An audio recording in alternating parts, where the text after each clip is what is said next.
And then mark down tardy.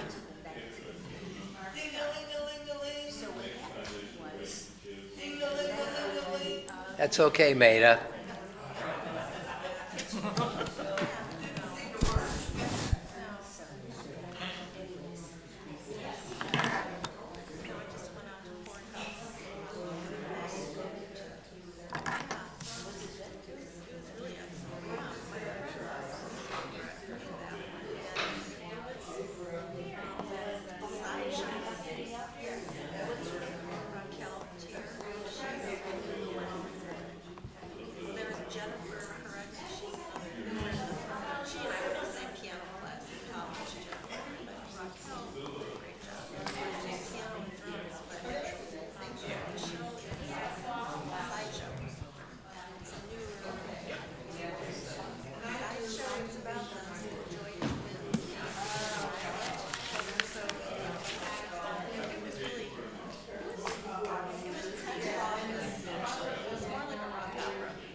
Good afternoon, everyone. So glad to see you. We're going to continue our discussion of the Sachs book. First of all, just a little bit of housekeeping. So this is our third of 5 sessions. Number 4 will be next week, and then 2 weeks after that, I think July 20th and August 3rd. So, wondering whether or not you all got my mailing last night. Anybody not? Okay. Could I ask you please to call my assistant Cindy and just tell her that the way I send these emails is there is a list that was put together by our tech company. We couldn't create the list ourselves, so that they created the list, of course, on the basis of what Cindy had. And then, since that list was created, several more people have indicated interest. We asked our tech company, can you add them to the list? Their answer was not until the Messiah comes. So last night, when I sent the note out, I added each of the additional names to the mailing, knowing full well that this would be inexact and incomplete, and I'm sorry about that. We're working on getting our tech company to put the names on the list, because formerly, I'm sorry? We feel that we can't wait. We have to get this list in order before the Messiah comes. So the last time when we did Modern Jewish Thinkers, I had to put in each name separately, and the tech company put them all together. I just have to press one button to get that list. But the rest of it is a little bit up in the air. So I'm sorry about that. Those of you who did get the mailing, I take it you got this summary sheet. What I'd like to do today is to go over this summary sheet, hopefully not taking up the entire time. I'm going to try hard not to do that. And then to move on to the reading for today, which starts at, I think, on page 107 and goes through 174. We're not going to get all the way there today. But I don't know about you, I'm extremely impressed with this book. He is really mounting a massive argument. The word argument means both to contend with, but also to present and promote a process of reasoning. That's how I'm using argument. He's not arguing against anything. He's presenting, I think, a very articulate move through this material. If you have the book and have the table of contents on page Roman numeral 7, you can see there are 3 sections. I'm not counting on your having the book, though I think it is useful to have it. Part 1, bad faith, and these are summarized on this sheet, what I've called here the social, psychological, and cultural processes and mechanisms, how society works in terms of its pathologies, how it gets things wrong, and for what reasons. And so part 1, in bad faith, deals with the problems. You'll see that item number 5 on the first section, sibling rivalry, is sibling rivalry as one of those harmful mechanisms. But then you'll see that the title of part 2 is siblings, in which he now afresh takes on this question and asks, is it always destined for tension, anger, argument? Or is there a way to understand the relationship among siblings positively, fruitfully? And this is what he does in part 2 with a very exacting exegesis, exacting set of interpretations of the sibling stories in the book of Genesis. Okay? Isaac and Ishmael, Jacob and Esau, Joseph and his brothers. And he wants to give it what he's calling a counter-narrative understanding of these stories. In other words, we understand conventionally these stories in a certain way. He wants to understand them in a very different way. Now, the key word here is want. He may want to do this, and God bless him for that, but after all, what he's trying to do is move this from merely a subjective matter of taste to a more or less objective reading of the text. Which text is it? The fundamental text of the Judeo-Christian tradition, the Bible. In the first book of that text, and can he find what he calls a counter-narrative in the text itself? Can he read the text in order to show that the book of Genesis really does have a much more nuanced understanding of the sibling relationship? It can be understood on a variety of levels. The people in the story itself, the descendants of the people in the story as a collective, Jews and Christians, and by a further extension, Muslims. Does this story give us things in a different way? Okay? And I think you'll agree with me if you've read this, that it's a very meticulous argument here.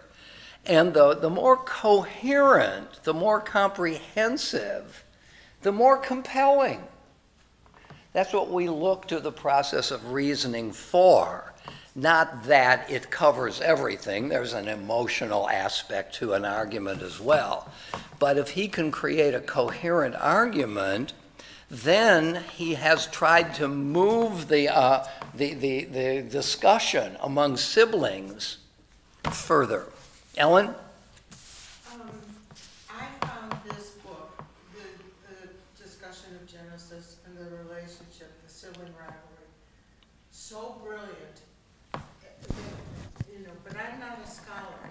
So has he revealed things that have never been seen before?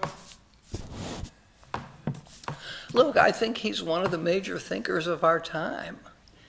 Not only is he extremely well read, I mean, he's bringing sources from all kinds of arenas, but he's a deep thinker who is trying to, if you've read some of his commentaries on the Torah, you'll see it's just one brilliant page after another. So, but the proof is in the pudding. I mean, it's not a matter of his reputation. It's a matter of what he can accomplish. And this book, seems to me, is a very big accomplishment. That's why I'm enamored of it, actually. I mean, it deserves more than one reading. You can't absorb everything. Steve? The subtitle of the book is Confronting Religious Violence.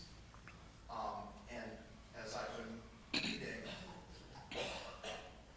the question in my mind is this persuasive to those who might be inclined to religious violence? He takes a very close reading of the biblical text, that's fine. But are the people who might be susceptible to religious violence, do they care about this mode of argumentation? Yeah.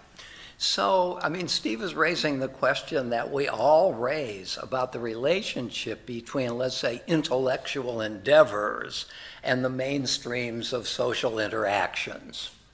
And what's the power of reason in the social, political, economic domain? That's the question you're asking.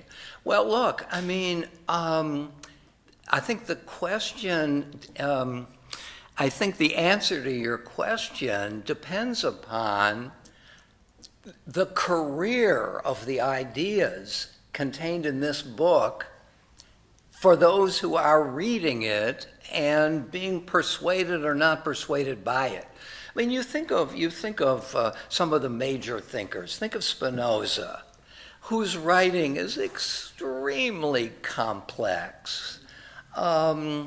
So you pick up a book, who's this going to influence? It's going to influence people who are philosophically inclined, who may be skeptical about, let's say, religion. But it's so complicated and so dense. Who's it going? What kind of impact can it have? Well, it turns out that it had enormous impact on the development of Enlightenment thinking. So I guess it depends upon readers and readers' reactions. The book doesn't, it's not as persuasive on its own terms. It's not in the public domain. So I think the impact of the great thinkers, I mean, you think of Aristotle. And Aristotle held up the scientific revolution for 1,000 years because he was not interested in quantification, quantity. He was interested in quality. And one of the hallmarks of the scientific revolution is the use of mathematics. Plato had a lot to say about mathematics. Aristotle did not. But so persuasive were his writings in the general culture that it was hard to surmount his influence for 1,000 years. This is not a criticism of Aristotle, but just again, the answer to the question, what is the impact of something scholarly? And it depends upon its inherent power as utilized by those who need it, right? And so if we've got a problem to solve, the problem of the rivalrousness among religions, To the degree we want to resolve that problem in a way that will have some staying power, we go to our sources. We go to the places where we can learn how we might do it, and if we're impressed by it, and there are those who are able and want to disseminate it into the public domain, journalists, clergy, professors, and so on, if it seeps into the public domain,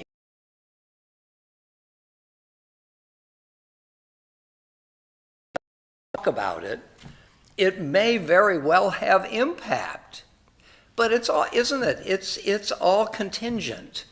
There's no inherent impact on the general culture in a book, just a book. Steve? So, while you were talking, I asked Gemini the question. Okay, very good.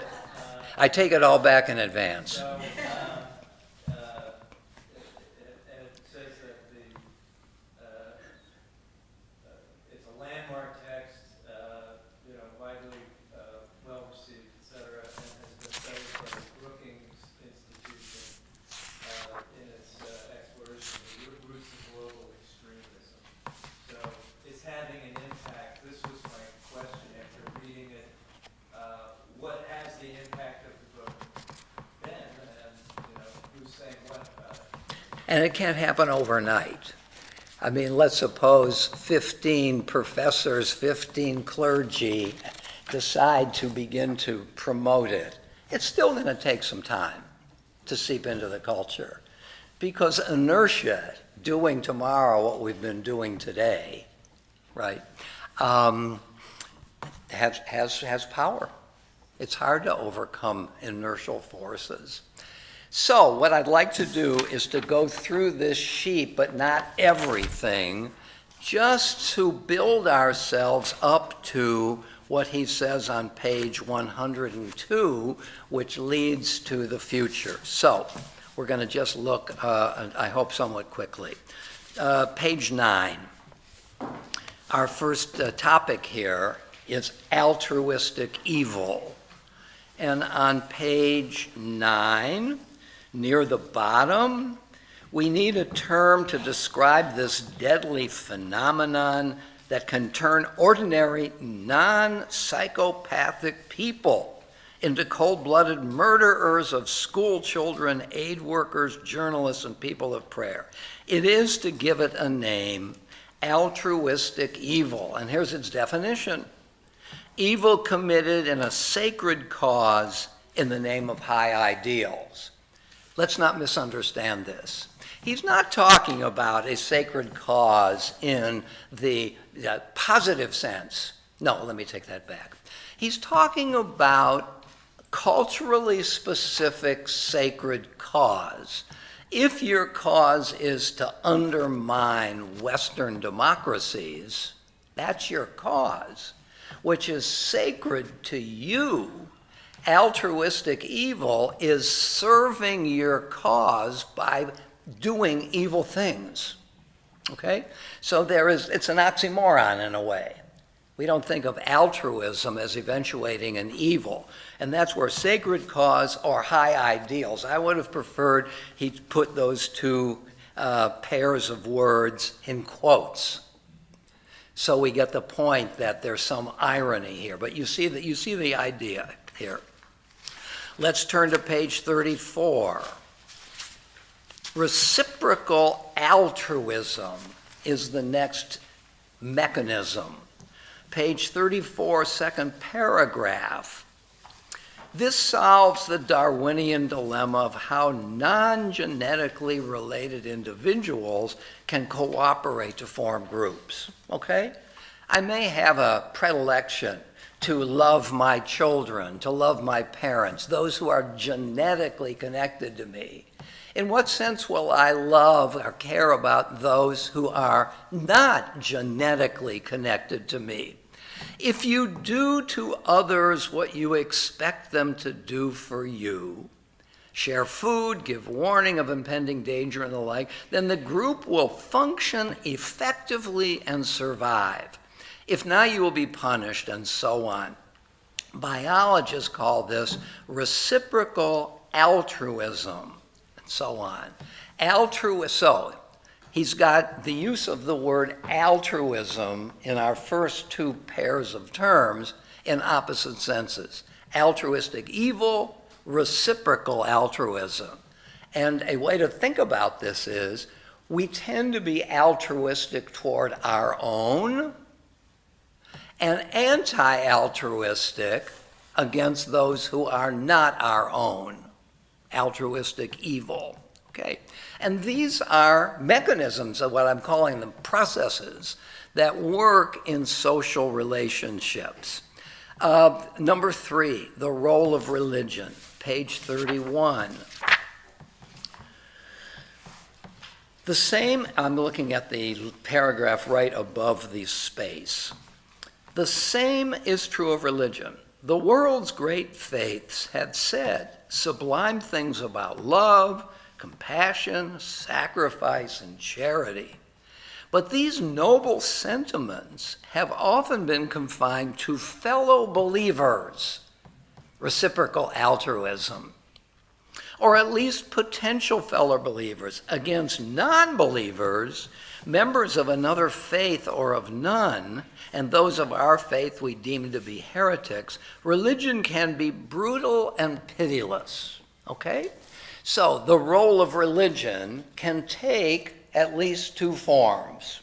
It can be benign and loving, or it can be brutal and pitiless.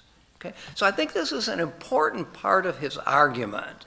He's trying to locate religion in some sort of middle ground. It's not always loving, and it's not always hateful.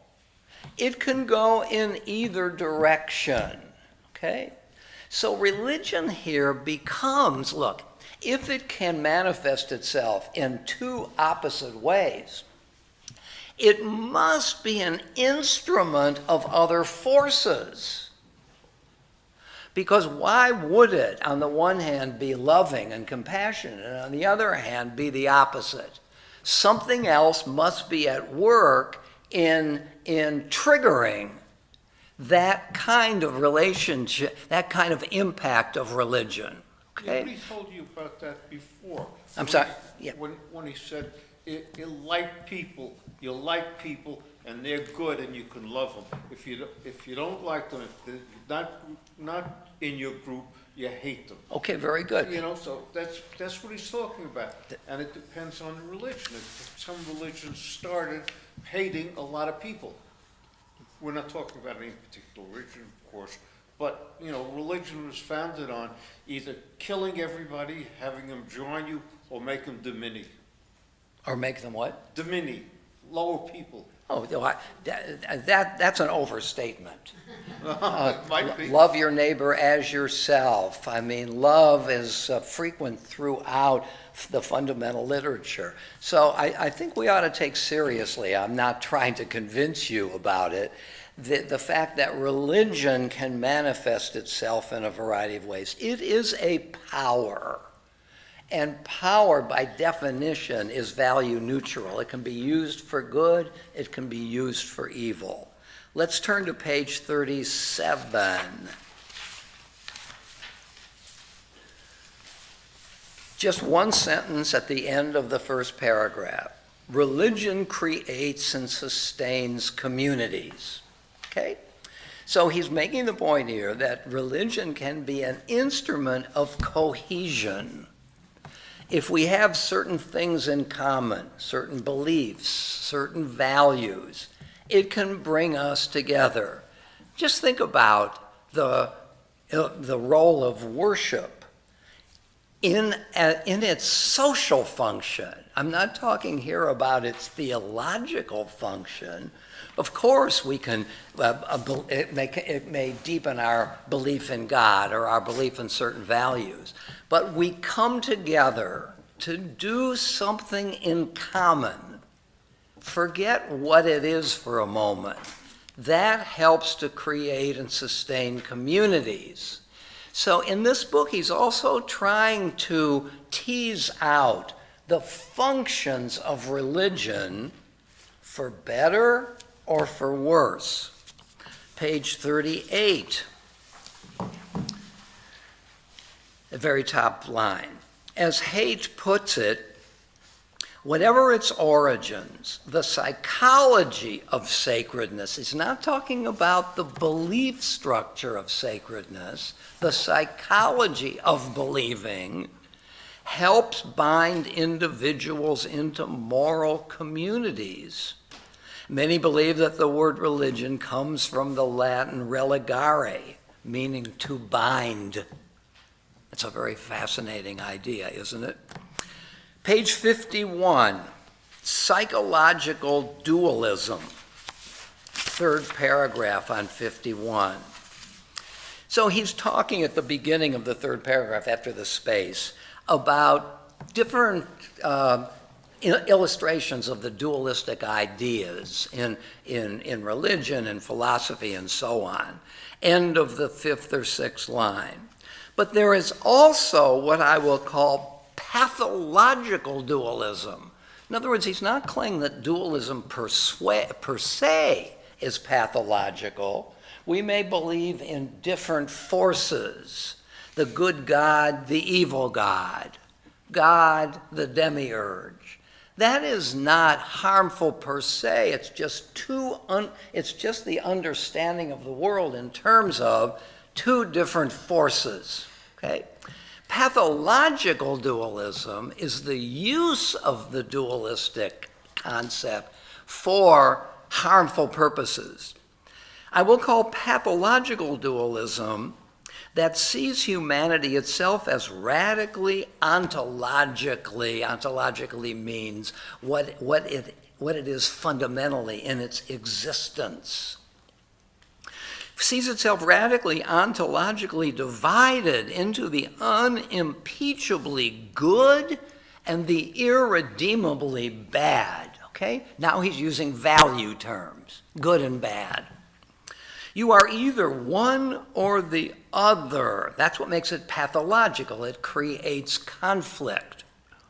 Either one of the saved, the redeemed, the chosen, or a child of Satan, the devil's disciple. Next page, second paragraph. A line of thinkers, very top, from Freud to Melanie Klein, have highlighted the processes of splitting and projection. This is a continuation of the pathological dualist idea. The young child makes a sharp distinction between good objects and bad. Only after maturing is it capable of understanding that people, the mother of the self, can be both good and bad. But there are personality disorders, moments of stress in which this integrated understanding, people can be both, comes under strain or simply never develops. The child is unable to see people, including itself, as both. It may have desires that it is ashamed of and reluctant to acknowledge. In other words, when the child sees the split in itself, what happens then is splitting, a sharp separation between good and bad, and projection, attributing the bad to something else, okay? So there are things about me or my society that I don't like. It's hard to continue to tolerate that. So I project it out on somebody else. If society is having a great deal of internal chaos and doesn't know how to deal with it, the Hatfields and the McCoys, the idea here is to split the bad from the good and then project it out on something else. One of the mechanisms behind anti-Semitism. It's the Jews' fault that we're having these problems. We don't know how to solve our problems, but we need some resolution. We can't do it ourselves. Let's take what we don't like and project it out onto another group, thus cleansing ourselves of this malady. okay? Psychological dualism turned virulent and violent. So, our groupishness, this is item 5A. He just quotes it there. We are fundamentally group-oriented, as he wants to suggest. 6, the dehumanization of the others. And he talks about, on page 57, I think, what he calls the threefold defeat of morality. Stage 1, dehumanization. We dehumanize the other. Stage 2, bottom of 58, victimhood. We feel victimized.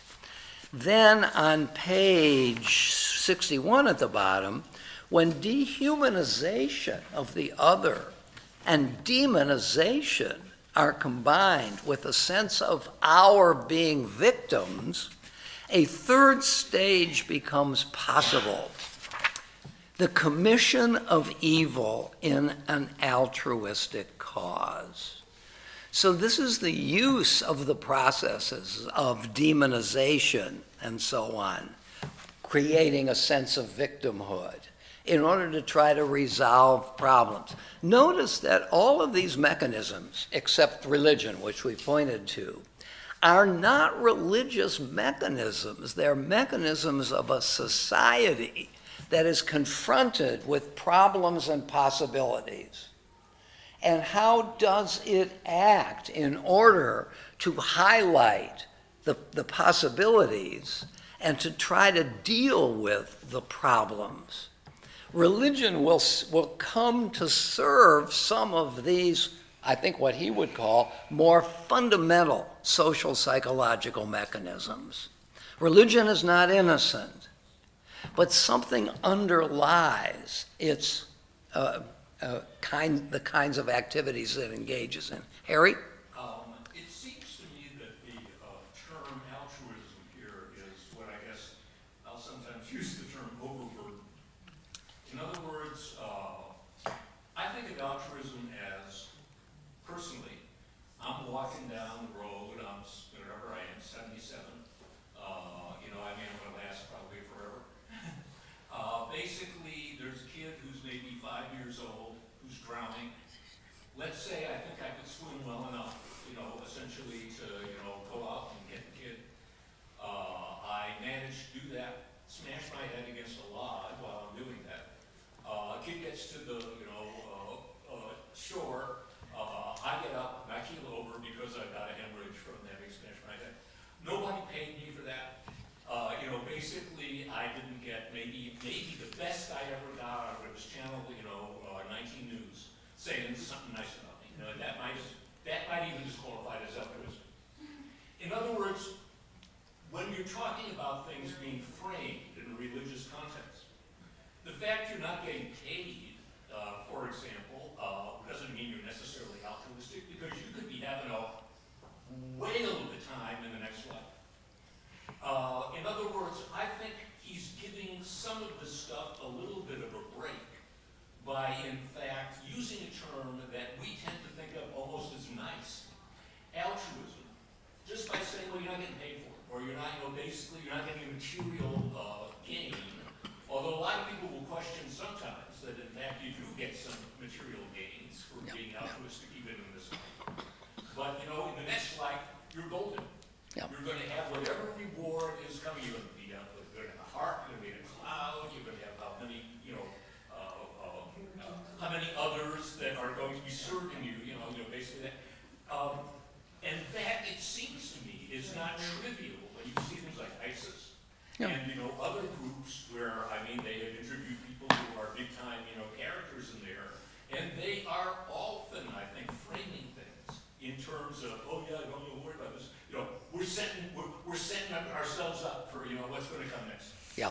Look, Harry, I think I don't want to patronize Jonathan Sachs, but I think he's got a much simpler understanding.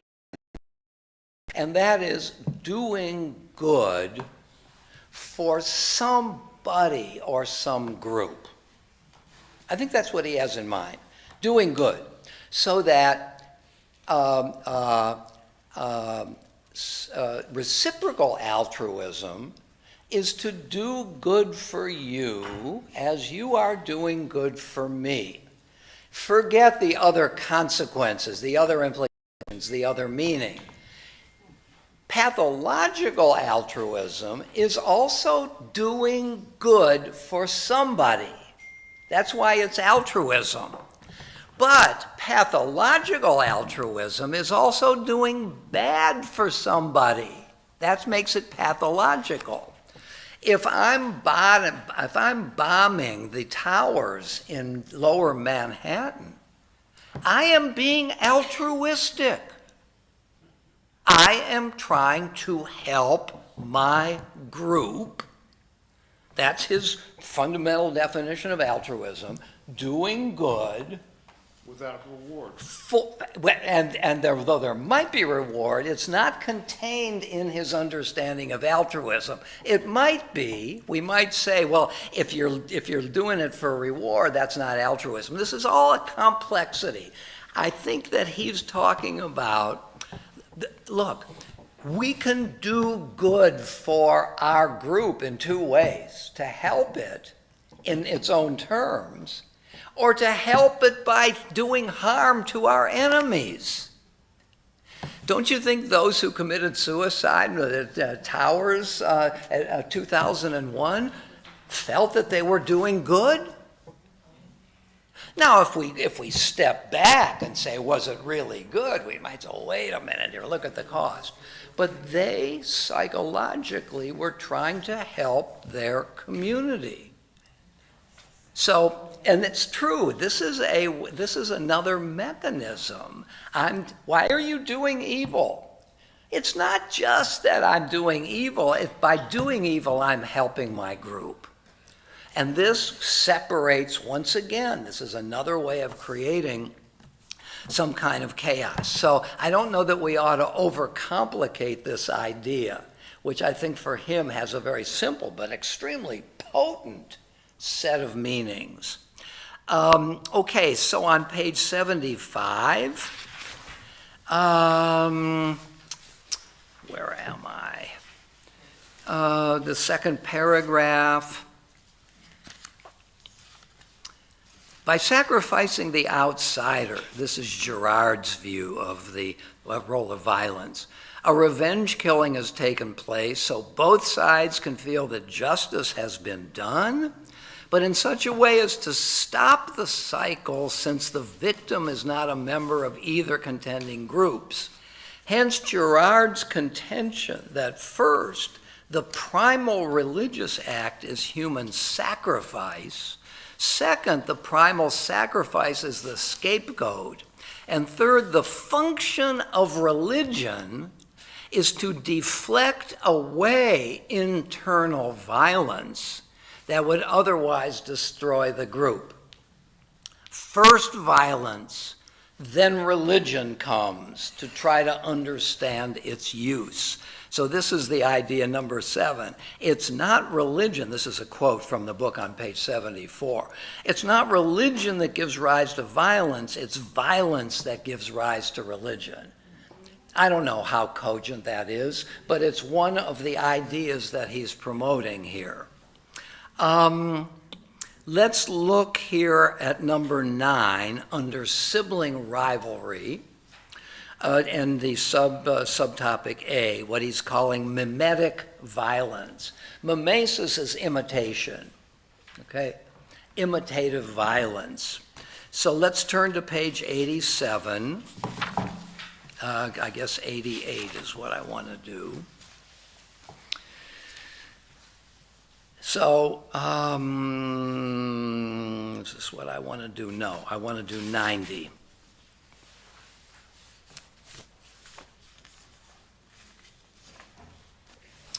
So, this is the first point. The primal act of violence is fratricide, not parricide. Freud's view is it's parricide, the killing of the father. Girard's view is it's the killing of siblings.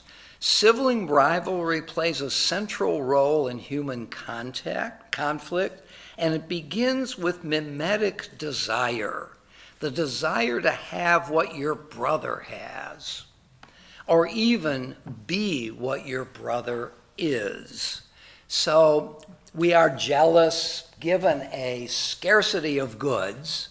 Let's say the love of the parent for his or her child.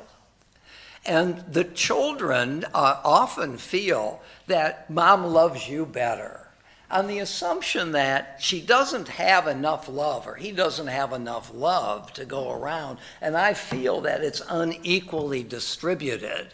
And I'd very much like to have what you have, the pure love of your father, sibling rivalry.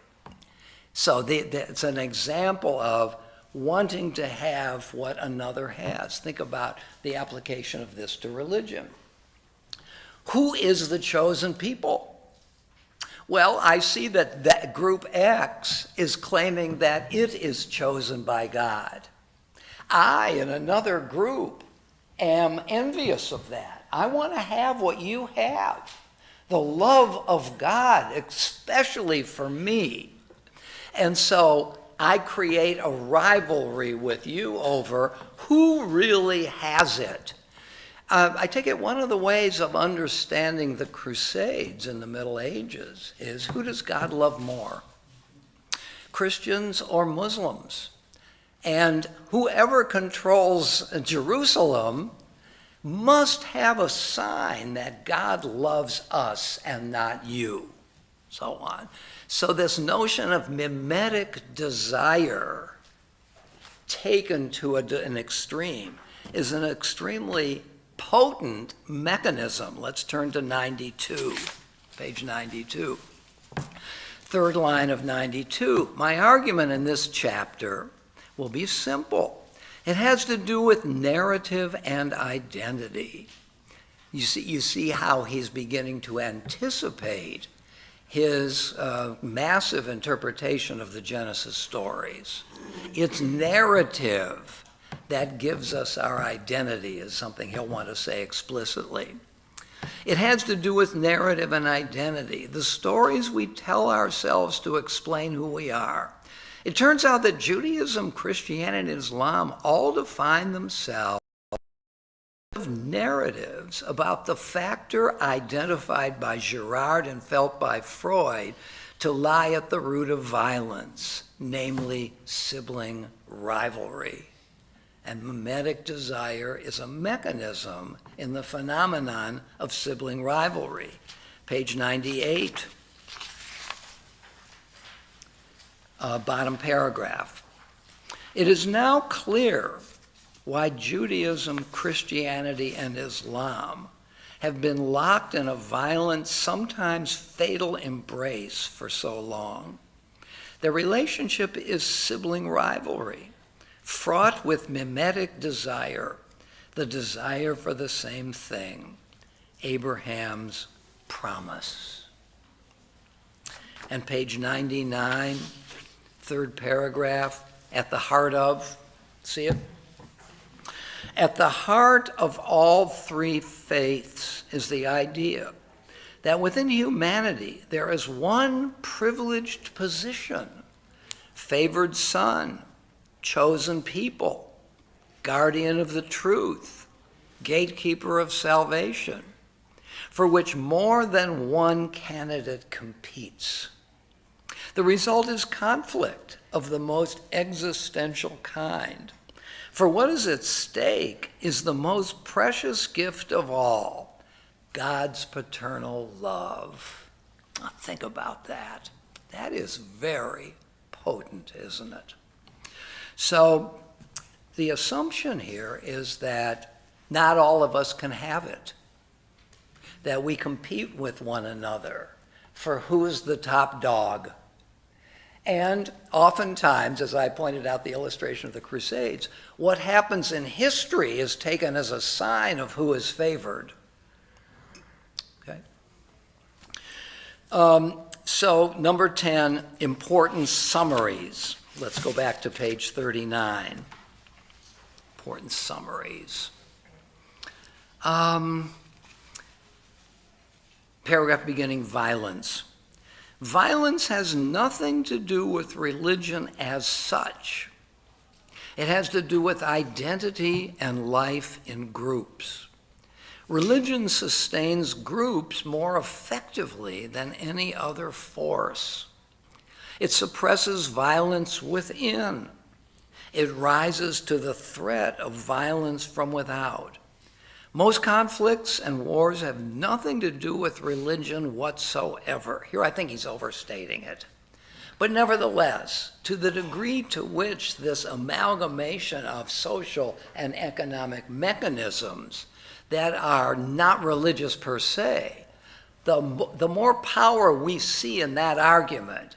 Here is a cluster of mechanisms that have nothing to do with religion per se.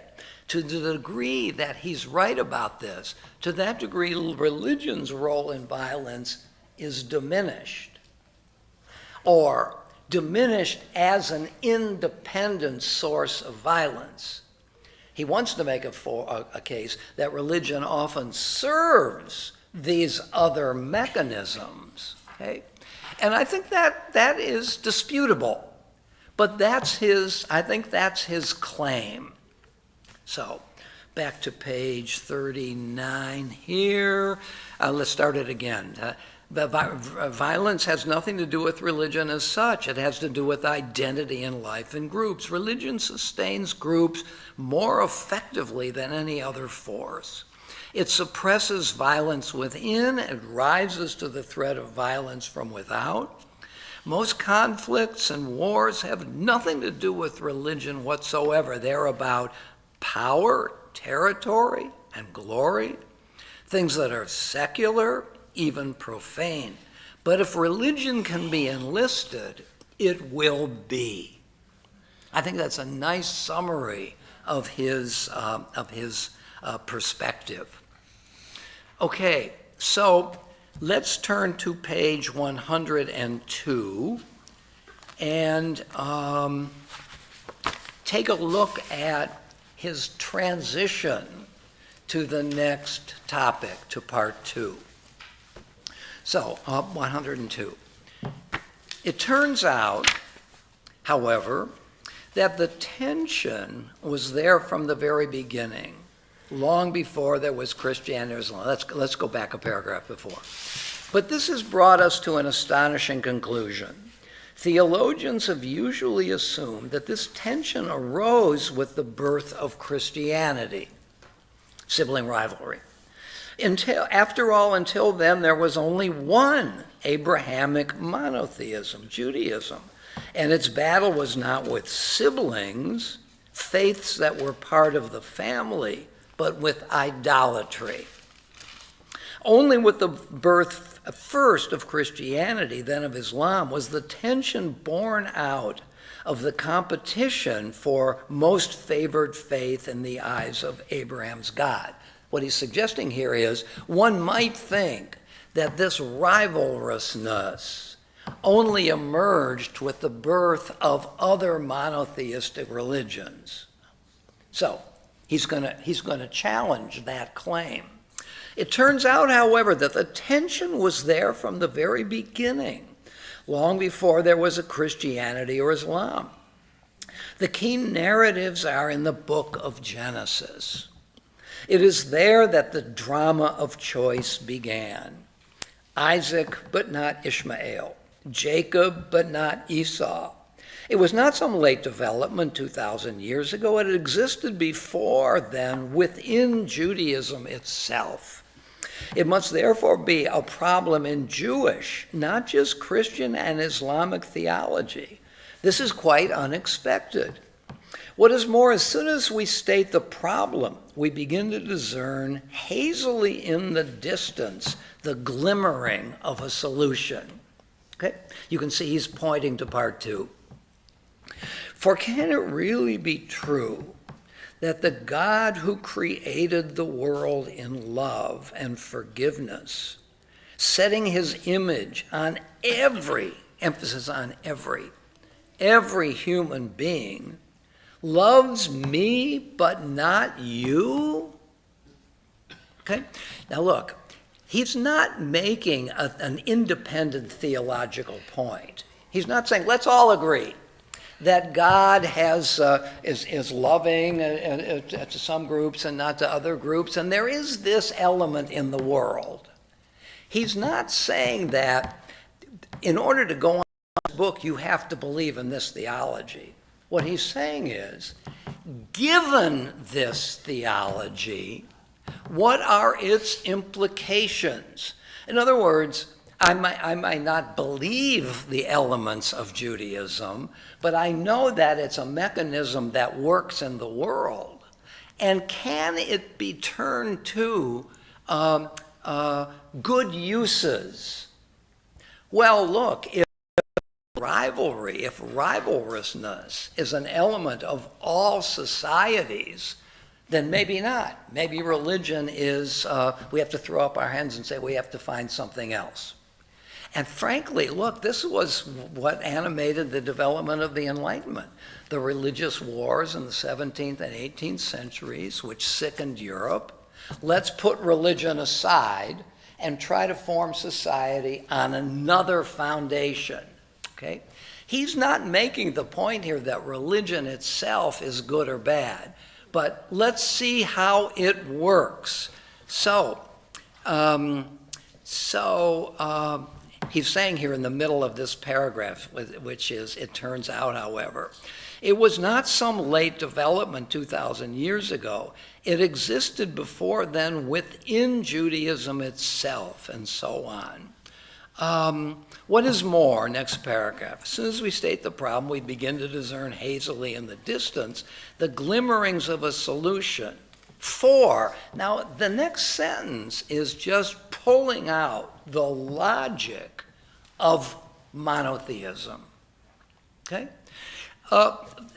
For, can it really be true that the God who created the world, here's what I'm at pains to try to make clear.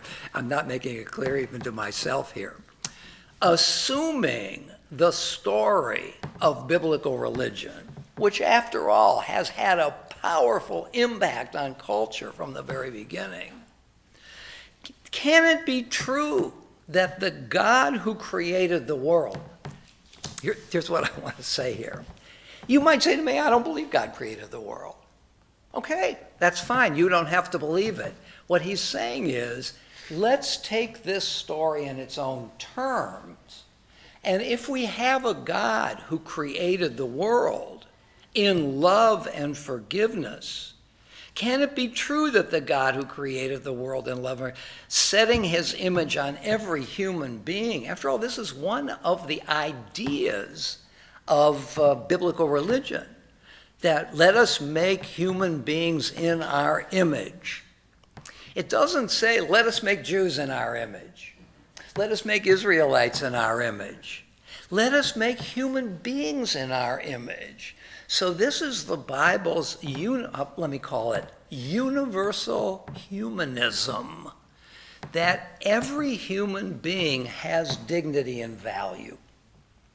Can it be true that the God who created the world in love and forgiveness, setting his image on every human being, love me but not you, or you but not me? Sibling rivalry exists in nature because food is in short supply, as an example of the pervasiveness of scarcity. It exists in human society because material goods, wealth, and power are at any given moment zero-sum gained. Look, every baseball game, every sports contest is zero-sum. How many victories have there been since the inception of football, basketball, baseball, and soccer? I don't know, but what I do know is that however many victories there have been, that's the same number of defeats there have been. The sum total of all the contests and all the sports is zero. But wealth and power, material goods, is not zero sum. I can have more than you. I can have so much more than you that it creates tension and anxiety in the society. Sibling rivalry, exists in society because material goods, wealth, and power are at any given moment zero-sum games. It exists within the family because we are human, and sometimes parents have favorites. But can the same possibly be said about God's love or forgiveness or grace? Are these in short supply, such that if he gives them to you, he must take them from me? That's a rhetorical question, the answer of which is no. There is something odd, discordant about such an idea. Yet the Hebrew Bible does talk about sibling rivalry. It is the dominant theme of the book of Genesis. The point could not be made more forcefully. The first religious act, Cain and Abel's offerings to God, leads directly to the first murder. God does seem to have favorites. There does seem to be a zero-sumness about the stories. It's no accident that Jews, Christians, and Muslims read these stories the way they did. A plain reading of these texts is, in all of these examples, there are winners and losers. Isaac wins, Ishmael loses. Jacob wins, Esau loses. Cain wins, Abel loses. That's the apparent reading and the reading that traditions have given to it. But what if they do not mean what people have thought them to mean? What if there's another way of reading them? What if this alternative reading turned out on close analysis to be how they were written to be read? Wow.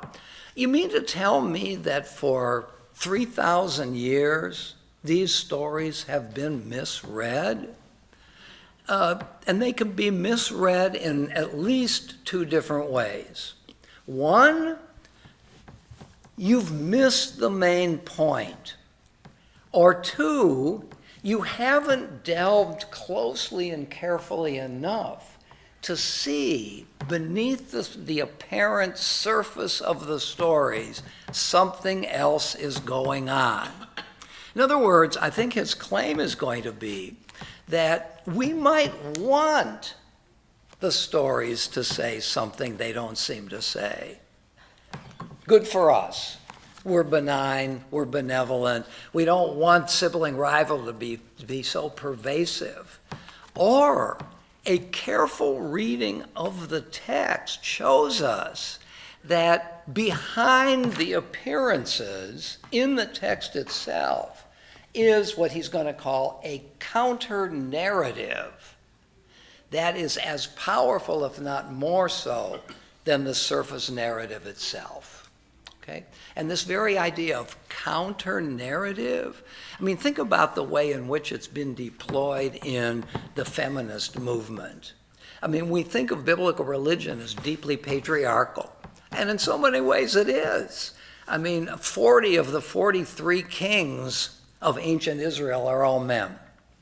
All the prophets are men, except for 2 or 3 more minor figures. So of course the Bible is patriarchal. That's the narrative we've been taught. But a careful reading of these texts in feminist critics have shown that there is a counter-narrative in this text if you pay attention to certain stories in certain ways. And we are in an era, I mean, think about it.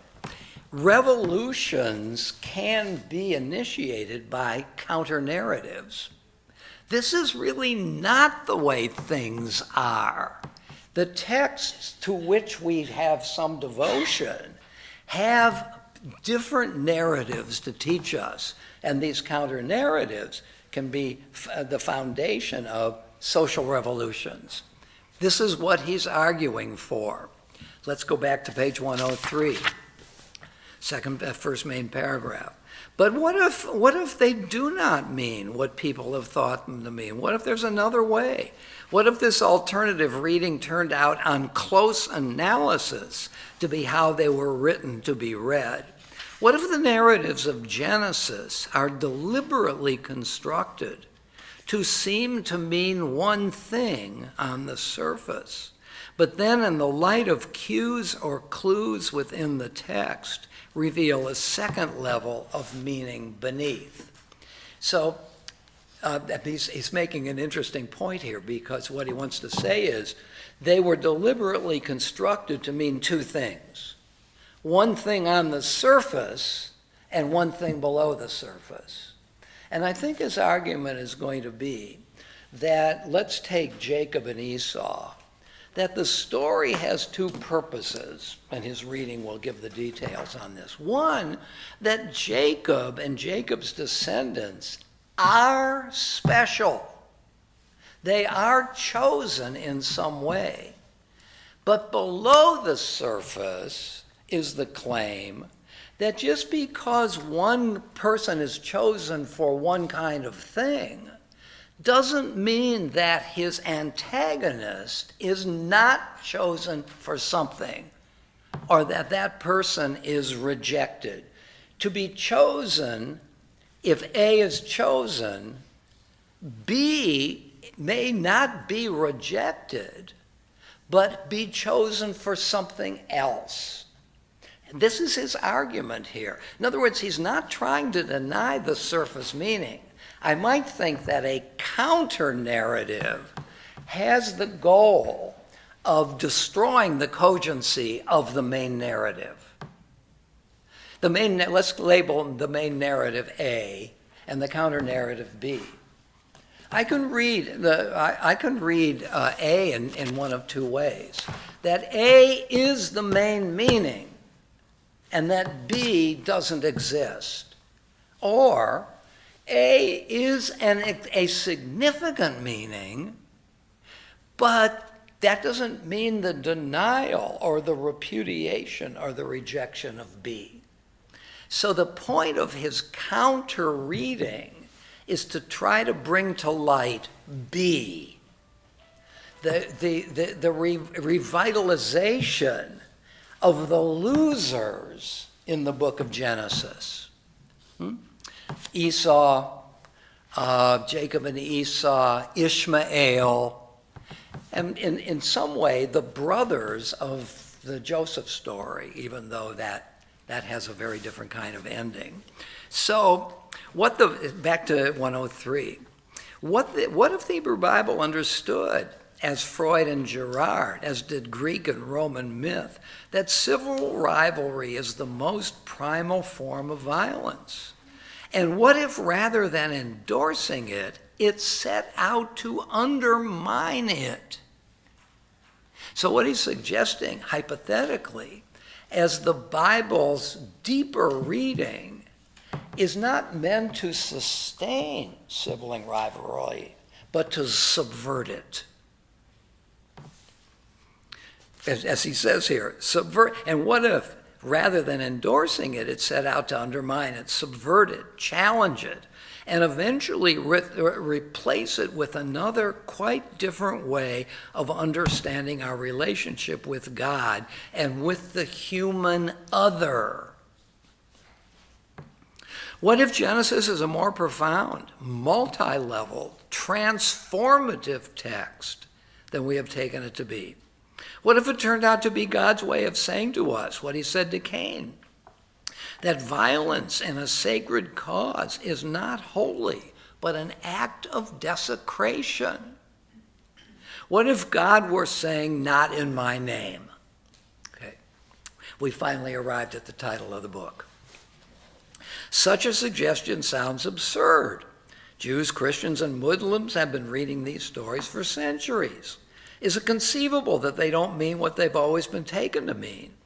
Yet perhaps this is not as absurd as it sounds, because until now each tradition has been reading them from its own perspective.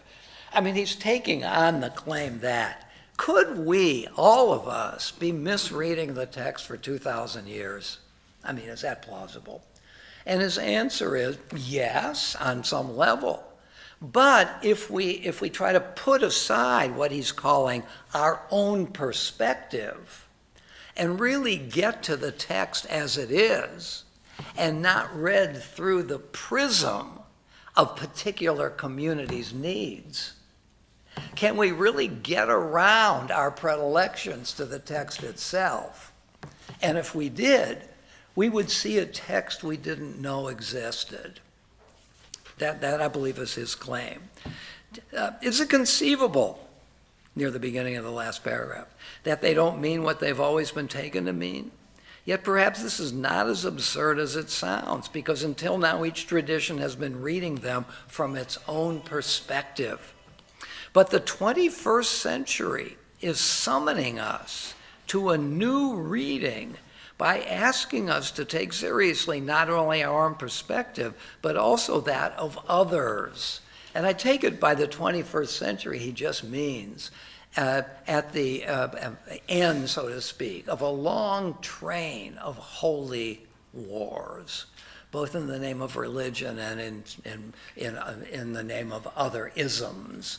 And it's become so ubiquitous, and communication is so pervasive now that we know everything, right?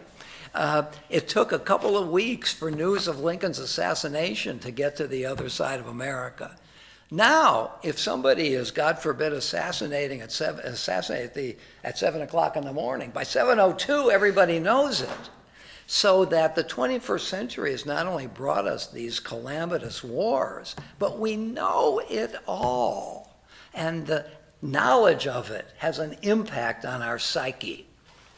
But the 21st century is summoning us to a new reading by asking us to take seriously not only our own perspective, but also that of others. The world has changed. Relationships have gone global. Our destinies are interlinked. Christianity and Islam no longer rule over empires. The existence of the state of Israel means Jews are no longer homeless as they were in the age of the myth of the wandering Jew. For the first time in history, we can relate to one another as dignified equals. You see what he's saying here? He's not only saying that the texts may have meanings we haven't reckoned with yet, but that the catalyst for the very inclination to reread the text may come from our own historical circumstances. In other words, why at this late stage in history have we begun to seek counter-narratives? And I think one of his answers is, it depends on the historical circumstances in which you live. And we live in a set of circumstances where we know everything, when there are massive changes in the environment, when Israel is now an independent state, so much has changed that we might be inclined to say, wait a minute now, our world is different. Maybe we should go back to fundamentals and see if we've gotten it right. So the moves that he is making is both literary, let's read the text, but also facing the realities, what he might call the unprecedented realities of our age. Top of page 104.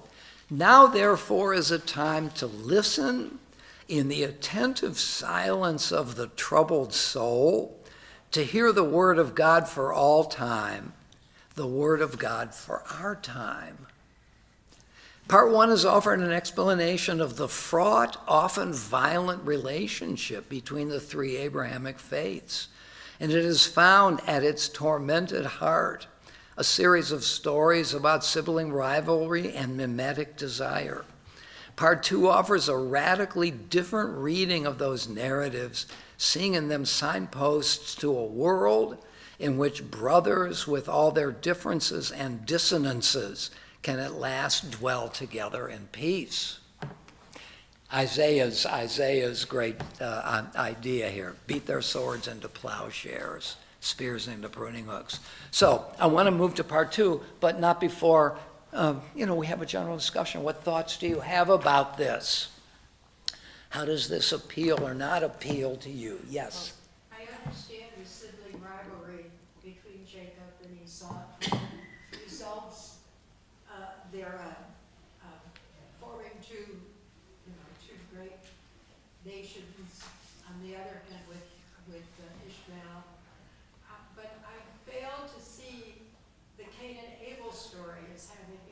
kind of justification. Right, that's a good point. So you see the sibling rivalry in some of the episodes in Genesis, but not Cain and Abel. Right. God accepts Abel's sacrifice and not Cain's. So we might say psychologically, Cain is hurt that his brother's sacrifice is accepted and Cain's is not. There's also a reading of this story, which goes something like this.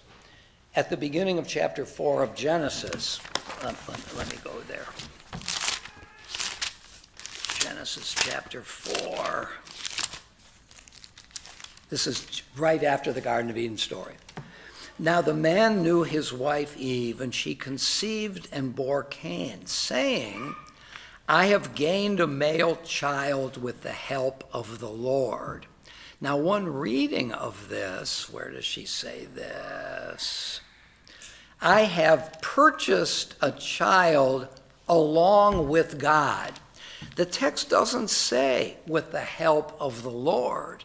It says, et Adonai. I have gained a child with God, along with God. I am on the same level as God. God is a creative agent, but so am I. And the child that has opened her womb and given her the prospects of life in the future is the favored child, one might say, right? The text doesn't say this, but just think about the dynamic of the favored firstborn who has demonstrated the fertility of the mother and who therefore might be favored. So one reading of this might be that Cain is automatically favored because it's he and not Abel who opened the womb. So in the course of time, Cain brought an offering to the Lord from the fruit of the soil. And Abel, for his part, brought the choicest of the firstlings of his flock. And the Lord paid heed to Abel and his offering, but to Cain and his offering he paid no heed. So that may be the source of why Cain rose up and killed Abel. So it's not as clearly delineated, but certainly there are elements in the story that may lead us to believe that, among other things, this is a sibling rivalry story. I don't say with anything like definitiveness, but I think there are some elements there. Candy? I don't understand why they put a finite amount of love on God, because I always thought that there was infinite love from God and to God, and those are some things that we pray for. Just like I don't understand finite love of a parent for a child. I think that it's infinite. There's always more for another child who comes along, for an adopted child, for, I don't know, and that's the way I look at parenting. Yeah. So look, I mean, there's a difference here between what the stories, the founding stories of the religions say, and what we would like them to say. What he's pointing to is the God who created the world and created all human beings in God's image should not be playing favorites. But if we look at not only the stories of the Bible, but we look at the literature, that suggests that favorites are being played and that we need to read history in that way. When Paul, St. Paul, the author of half of the New Testament, says in some places that Christianity is now replacing Judaism, this is not live and let live. This is one religion trying to supplant or to succeed a religion that no longer is applicable. These stories in the Bible are stories of sibling rivalry. Rebecca favors Jacob, and Isaac favors Esau. But what she brings Isaac to recognize is that Jacob is really the chosen one for the covenant. So the stories, see, this is his argument. One can think of the logic of God. What does it mean to be a God of the universe? It means to treat all with some fundamental equality. But what does the culture say about this? The culture as is described in and through the founding texts, that one supplants the other, one is favored over the other. So there is a tension here, and he's trying to draw out this tension between how societies and cultures and religions have operated and how they should, given some of the postulates of monotheism. I thought I saw their hands too. Steve? I'm a little confused by his argument broadly. Early on, he makes a pretty bold statement that religion is not at the root of violence. But now, he's making a pretty strong argument that religion is, that it is this rivalry, and we take from the text information that motivates us to violence against the other. Yes. So how to square this circle is difficult. He makes the argument early on that the problem of the West in part is human beings yearn for meaning, and the West provided us all kinds of material wealth, but not meaning. And he's saying, in sort of the second part of his argument, that we are misinterpreting what the meaning is. But if people are really yearning for that meaning, are they really going to dig into anything beyond the most surface? If this is sort of that yearning for, they're going to get the surface story, and once having satisfied that, they're not going to pursue it any further. So both of those pieces seem to undermine his argument. So I understand you're to be saying two things. In part one, he really focuses on mechanisms and diminishes the causative role of religion. And now all of a sudden in part two, religion is front and center. How can that be? And I think the second thing you're saying is that it's all well and good to reread texts and to satisfy ourselves that we've really dug out some surprising meaning from these texts. But that doesn't mean it's going to have impact on the culture, especially since all these other mechanisms are so potently at work. So look, I think that I like the points that you're making. I think that his argument would be his kind of second order argument. What's the role of my book now? What's the role of where I'm heading? And I think it turns out to be rhetorical in the sense that if the reader, if a community is persuaded by his argument, let's try to generate the rhetoric so that we can begin to try to change the culture. Can we change the culture? Well, the three monotheistic religions read these stories. The Quran has these stories too, often in different ways, or maybe different versions of it. But if we become persuaded, both through a careful reading of the text, which might lead us to say, hey, that is a fundamental meaning of these texts, combined with the cataclysm of the 20th and 21st century, well, we really need to find another way.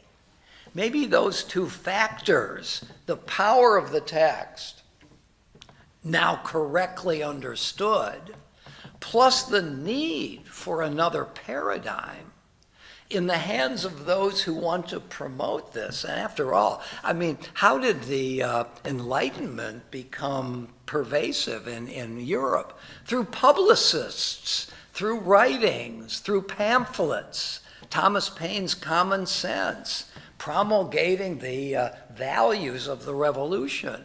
I mean, these pamphlets, this rhetoric, can have an impact if there are at least two things at work.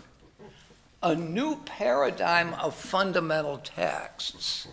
In other words, his point is not, hey, I've got a new reading of The Adventures of Huckleberry Finn. Let's try to transform the culture in terms of this new reading. And by the way, that's not accidental, that illustration, because Jim in Huckleberry Finn continues to live through contemporary readings. Okay, so I might want to take Huckleberry Finn and a new reading of it where Jim has huge prominence and try to change the culture. That's going to be hard. But if I take a fundamental text of that culture, the Bible, and find in it, in other words, the Bible, the meaning of the Bible, has rhetorical value that other texts probably or may not have. And add to that the need in our time, it's possible that that case can be made. I think in terms of the first point that I think I see, that is the first 100 pages deal with these social mechanisms which have little to do with religion. And now all of a sudden he turns to religion. I think that his idea, the first section was trying to find where in this scheme of mechanisms we have religion. And we have religion as an instrument of the culture. It doesn't define the culture, but it can be used to promote the culture's values. And therefore, even though there are lots of mechanisms other than religion, religion does have a particular purchase on the social psychology. And now I'm going to go for it, he says in part 2. Let's see what we can make of this possibility. Is religion a necessary condition? Is it non-sufficient? Look, I mean, so that's a deep question. I mean, after all, again, back to the religious wars in Europe, leaders of the societies in Europe felt that religion was only a harmful force and we need to find another way. And he points this out here. There are different isms. There's Enlightenment, there's Marxism and so on, as different paradigms for trying to fashion society according to values, which circumvents some of the big problems that religion produces. And I think he says at some point, all of these have shown themselves to be inadequate as well. So I think there's always a search for a paradigm that may work over and against those that have not. So I don't think we can take it for granted that religion is necessary, but we know how potent religion is, and especially, as he points out, it organizes communities, makes us feel close to one another. Religion does have value, whether its value is necessary. I don't think he's making that claim. Jordan? You understand what you just said, that religion, he says, is the most potent force for keeping societies together. Yeah. Because societies come and go, but those with whatever religion it is stay together longer. He sets that up, and then he goes back to human failings.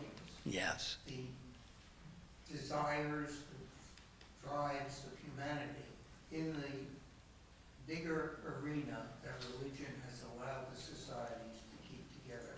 So I don't see that they're contradictory. Religion lets us then examine human That religion drives. what? It lets us then examine human drives in the different societies. Right. But he also says, I mean, not only is religion a great force for coherence and cohesiveness, it's also a force for violence and so on, especially as it absolutizes its claims. I'm right and you're not. So religion is, I think, a very equivocal phenomenon, isn't it? It gathers and it separates. And I think what he wants to say about the Genesis story is the plain reading, the plain meaning of those stories is that it separates. It separates Jacob from Esau, Joseph and his brothers, Cain and Abel. But a deeper reading, that's his idea, is that no, the Bible is much more synthetic, bringing together, than it is separating. Lynn?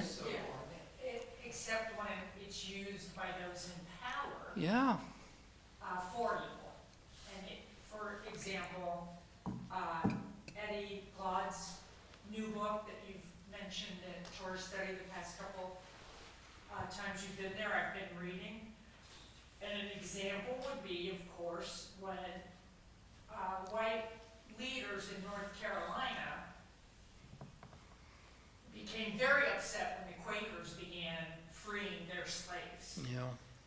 And so they used religion and the idea that, well, it's in the Bible and slavery is a good thing and, people of color, blacks were meant to be enslaved, you can't do this. Right. And I'm going to let you do this, and they would pass, that was before the fugitive slave law, but clauses that in separate states, the idea was to keep all white elites together. Sure. So you as Quakers cannot do this. We will not let you do this. Right, right.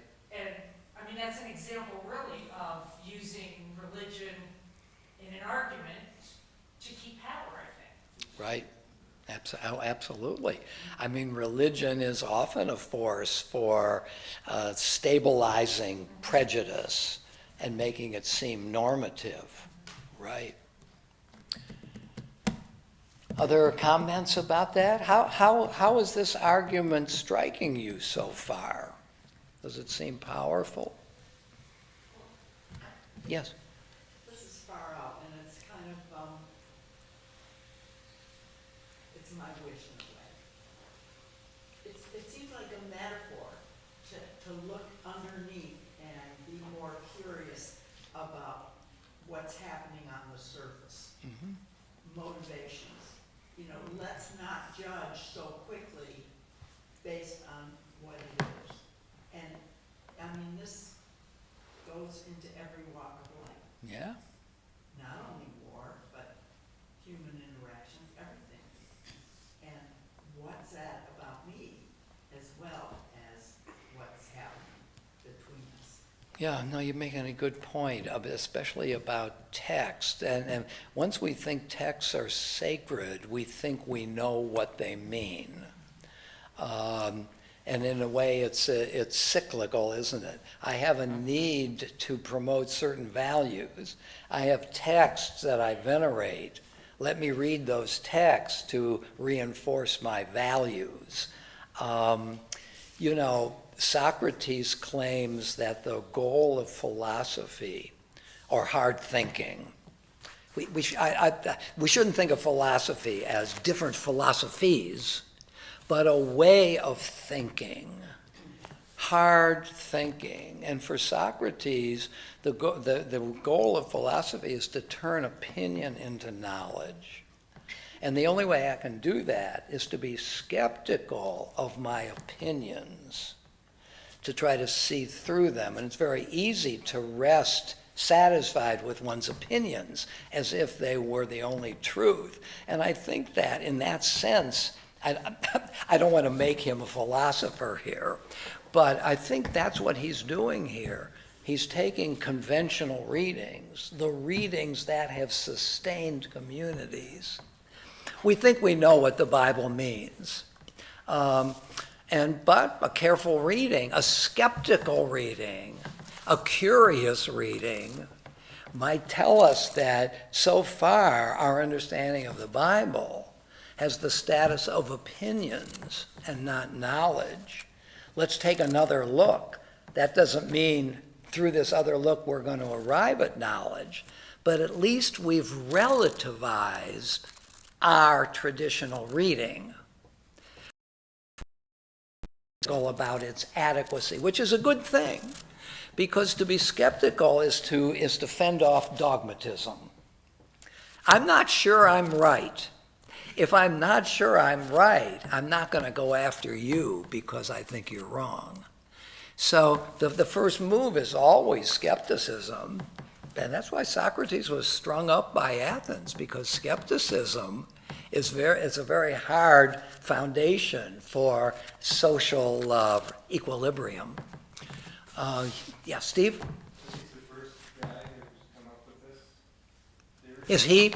I don't know. I don't know. Yeah, well, the book is heavily footnoted, so I just want to read the whole thing again and then check out. It's a good point. Because he doesn't cite authority in the stream of his text. He really does. Yeah. It's all him. You know, universities often will say about dissertation writing that the argument is in the footnotes. So follow the footnotes for where the thing is really going. And I think you make a good point here, that this is voluminously footnoted and bibliographied so that, let's do this. Maybe he's not. Maybe he's, Maybe he's finding something that's been hidden in plain sight all along that other people have been talking about, and we somehow missed that. yeah? This is the conversation that we're now being admitted to, that he has rediscovered. Is that what? Rediscovered, yeah. So maybe what we should do once we finish the book is go back and do another series of sessions on the footnotes. Let's read, and the bibliography is how many pages here? Yeah, no, it's a very good point. I mean, if we were to do it, who could do it? We might see where the innovation lies, if anywhere. Yes, Howard? Yeah. I have the same question that Steve had, and I think was raised earlier over there, because I'm very skeptical of anyone, whether they're on the Supreme Court or whether they're a rabbi, saying they discovered some meaning that no one else had ever discovered. So I did the same thing that Steve did, which I asked AI. No, good. And And AI says that Arabs do not believe that either Ishmael or Isaac were chosen and that one was necessarily better than the other. who says this? Arabs, according to Oh, AI. I see. So I'm not sure that Rabbi Sachs would be happy to find out that his theory has been held by the Arab world, but not by the Jewish world. But I guess if I were pushing the analogy even further, I might be the Socrates who could be strung up. Yeah. Point that out. Right. I don't think Sachs's goal, or if you asked him, what do you think you accomplished? I don't think he would say, I have solved the problems once and for all and nobody else has gotten it, or it's for everybody. I think he would make a much more limited claim.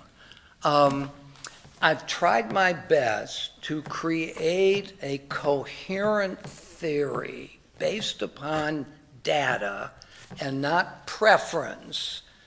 I may have a preference going in. I want to find a way to have this thesis, but I'm not saying that because it's my preference, it's true. I'm going to do the work, and I'm setting it before the public, not with extravagant claims that somehow this is once and for all the solution or that applies everywhere. But what do you all think about this? Does it have some power? Does it move you in some way? So in that sense, it's a success, though every book is a limited success. Right? Even scriptures. I mean, you get the Old Testament before you can turn around. You've got the New Testament. And before you turn around again, you've got the Quran. And so this is only Western religion. So I don't think he's making a huge claim of uniqueness, total innovation. But here it is. It's like a piece of music. You know, you listen to a piece of music. I don't think the composer would say, this is it. This is the piece now. But What's its impact? Is it speaking to you? Is it moving you? Is it altering your perception in some way or another? I mean, Chopin didn't say this is the end. He knew there was Beethoven. Beethoven knew there was Mozart. Mozart knew there was, and so on. So I think it's a limited claim, but how innovative it is over and against its background is a question. Howard? I think it's a question of whether it's limited or not. I'm reading, I wasn't aware that there was this counter-narrative in the Arab world, that he's convincing, that he's now saying to Jewish readers that there is this other reading, this more benign reading, and he's now reinterpreting Genesis for Jewish readers who have always been taught that Isaac was chosen and that Ishmael was subordinate. Don't you think, though, he might want to say that it's for a broader range of readers, certainly those for whom Genesis is canonical, and for Christians, there's the Old Testament and the New Testament, so that that's a normative text for Christians. Muslims, Islam is based on this text in their own way. It's a supersessionist religion as well, just as Christianity thought of itself as superseding Judaism. I think Islam thinks of itself as superseding Christianity and Islam and Judaism. After all, Islam generally, when it conquered territory in which there were Jews and Christians, thought of them as peoples of the book. And therefore they were tolerated as long as they didn't build churches or synagogues higher than mosques. So that we acknowledge peoples of the Old and New Testament, but we are still a religion that has superseded. So I think he's talking to the Western religious traditions, but also I think he's making a more general philosophical claim that we ought to be able to find, if we're looking carefully, more universalist readings of culture and history, so that we can try to heal ourselves of the elements that separate us, and through separation create conflict. So I think it's a general hope as well. Ellen? Yeah, What I see is,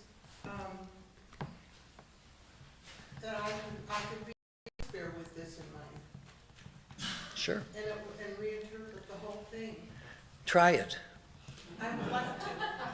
Yeah, Who yeah. wants to take the class? Right. Well, the thing about scriptures are they're animated by some universal foundations. This God created the world. This God said something about all human beings. Shakespeare may say it, but I don't think his ambition, maybe his reach, is universal. I'm not sure it's his ambition to tell the story of. It's his ambition, but I think in reading conflict, we could reinterpret this with the different point of view. No, it'd be, I mean, after all, we have this notion, which is contested in our day, of the great books, the canon of Western literature. That very notion of canon, the word canon comes from the word that means yardstick. A yardstick, how large is a yard? A yardstick is the measure of other things. A set of canonical books is a measure of other attempts to understand. It sets the standard of understanding. You've got Homer, you've got Plato, you've got Dante, and so on. So all of these books claim some universality. The very fact that they've been read for millennia means that they're understood, at least plausibly, in that way. So this is not, the Bible's not the only book that tries to say something about everything. It's true. Roland? You know, I would say, we're looking at it for a a certain perspective, and I've been listening to the War and Peace of the Western civilization for the last 400 years. It's got very little to do with religion. The two major wars that we had in our lifetime were not religious wars. They were all about power and getting advantage over the other people. And basically, if you cut out Turkey and the East, they were the same religion. They were Christian people fighting Christian people without saying God is on our side. So now, of course, you got Islam in there, which is totally nihilistic to all other religions. I mean, Maybe, yeah. it is. I mean, Okay. as you pointed out, they tolerated the Jews and the Christians, but there weren't too many Christians around back then for them to tolerate. But they subjugated the Jews and they subjugated the Christians that existed. And it's hard to make sense of this, and they still do that. I mean, it's a religious war between Islam and the West. Not only the Jews, but against the Christians. But we have to take nationalism into account too as another ism. Right. The part of it, right? Right. And what your point is that there are other ways of thinking about these Yeah. things? Yeah. And he makes the point, whether it's cogent or not, that these other isms have also failed to solve the problems, so on. Okay, so next week, we will get to the subject matter for this week. But a good discussion. So we'll begin to look at part 2 next week from today. Very good. Take care, everybody.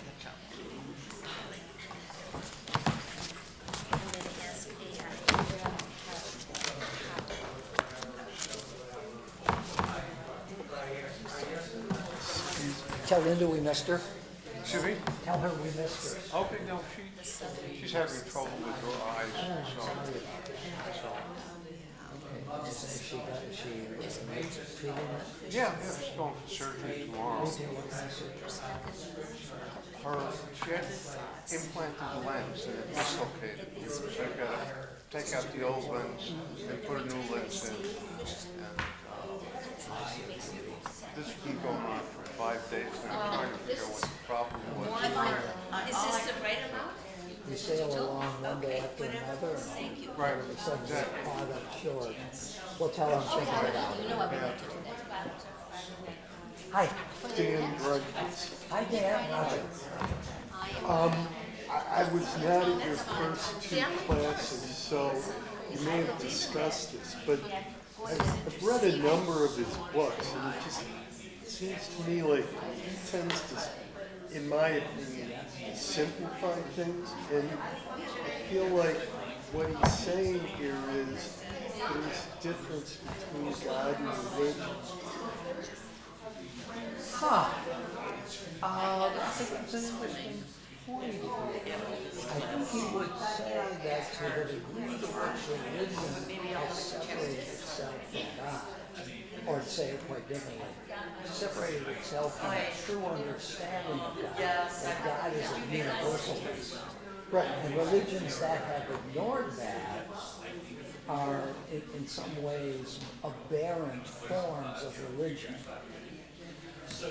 And that's, I mean, I think to me that's the idea of saying not in God's name is just that.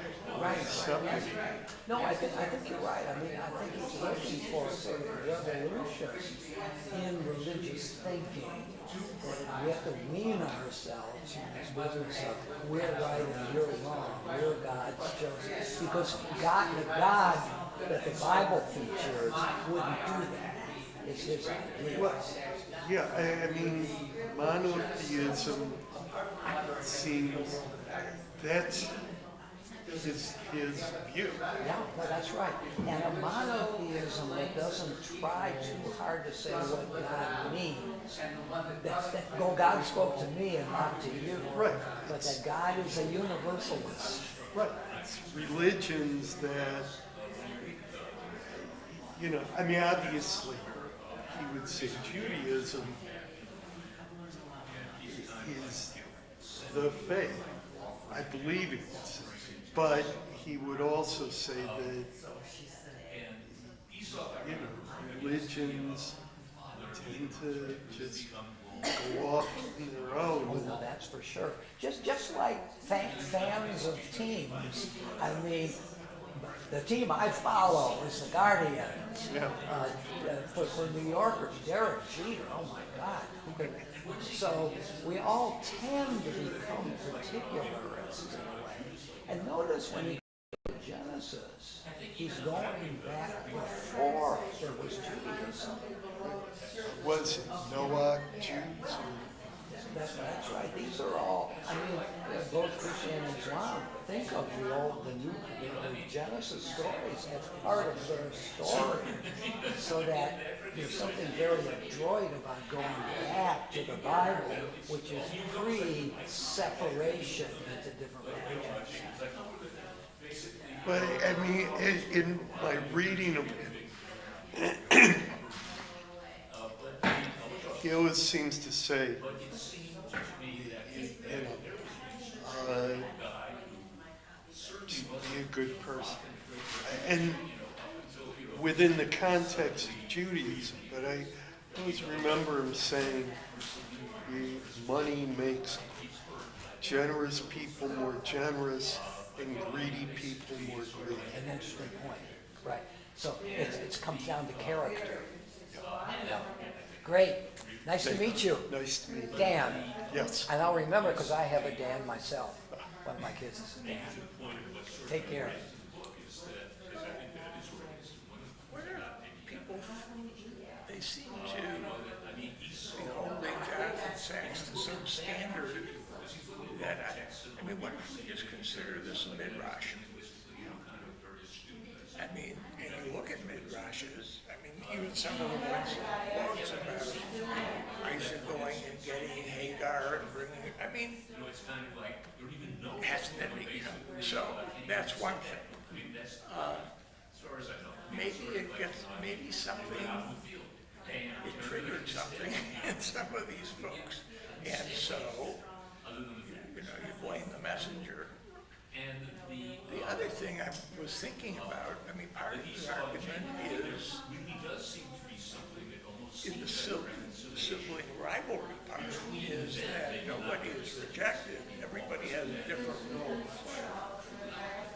So, if you get the Ayatollah, the Pope, the Archbishop of Canterbury, and you together, how do we decide who's carrying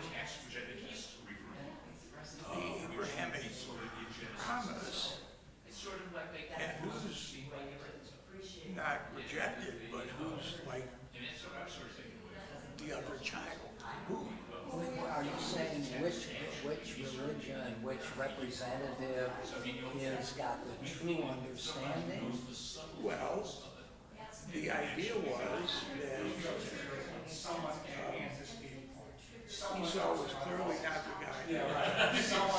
He was not apparently God looking for watching TV and so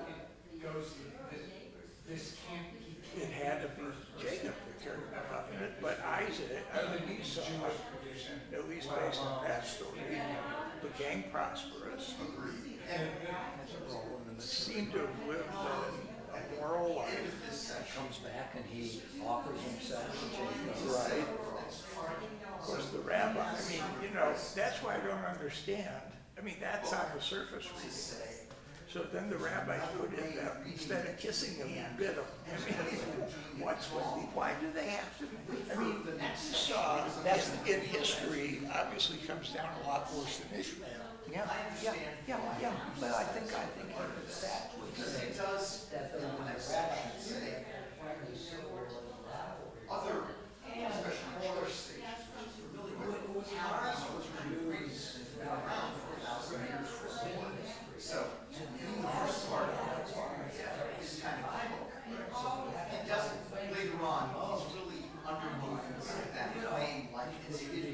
know, who feels it for my general, I believe the argument that religion is not the source of violence, but religion becomes a tool in the hands of those people who want power. So what good is it to have another interpretation? The people in power are going to choose the interpretation that aligns with their ends, right? Yeah, which goes back to her point about slavery. You can read the Bible as justifying slavery, and there were people who read it So- again. And so, right, but he's still. It's a very subtle kind of thing. Right. If the general